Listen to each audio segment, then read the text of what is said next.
Hello friends, আসসালামু আলাইকুম। তো আজকে আমি বানাবো দেশি মুরগির বিরিয়ানি।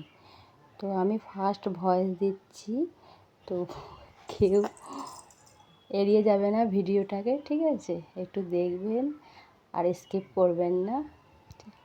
তো আমি দেশি মুরগির বিরিয়ানি করব আজকে। মুরগিটাকে ভালোভাবে কেটে নিয়ে এবারে মুরগিটাকে আমি হলুদ গুঁড়ো মাখিয়ে ভালো করে মেখে নেব। ভালো করে মেখে নিচ্ছি। হলুদ গুঁড়োটা মাখানোর পরে মুরগিটাকে আমি ধুয়ে নেব, ভালোভাবে পরিষ্কার করে ধুয়ে নিচ্ছি। এরপরে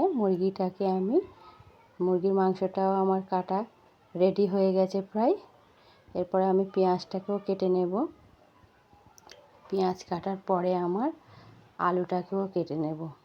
তো আমার আলু কাটাও প্রায় রেডি হয়ে এসছে। তো এই আমার আলু কাটা রেডি।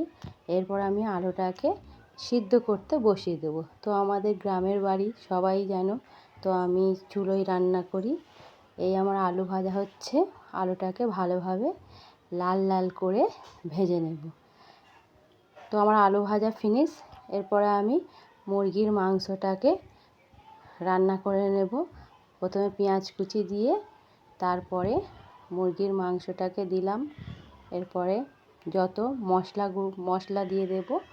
মশলা দেওয়ার পরে ভালোভাবে কষিয়ে নেব। কে কে দেশি মুরগি খেতে ভালোবাসো বলো, কমেন্ট করে জানিও।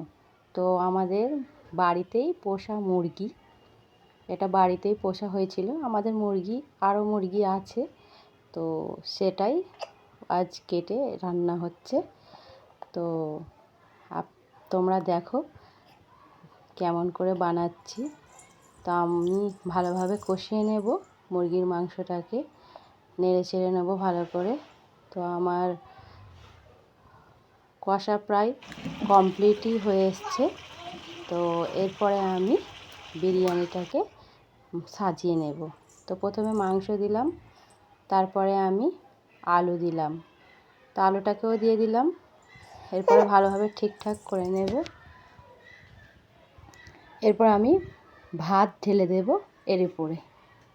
ভাতটাকে দিয়ে ভালোভাবে ঠিক করে নিলাম। এরপরে পেঁয়াজ কুচি, পেঁয়াজটাকে ভেজে রেখেছিলাম, সেই পেঁয়াজটা এর উপরে ভাজা পেঁয়াজটা ছড়িয়ে দিলাম। এরপর গোলাপ জল দিয়ে দিলাম। দেওয়ার পরে মশলা গুঁড়ো, ভাতের যে মশলা গুঁড়ো হয় ওটা ছড়িয়ে দিলাম। এরপর জাফরান দিয়ে দিলাম। জাফরান দেওয়ার পরে এরপর ঘিটাকেও আমি দিয়ে দিলাম। এরপর আমি দুধটাকে ঢেলে দিলাম, আতর দিয়ে দিলাম। এরপর আমার বিরিয়ানি কমপ্লিট। তো কেমন হয়েছে কমেন্ট, লাইক, শেয়ার করতে ভুলবেন না।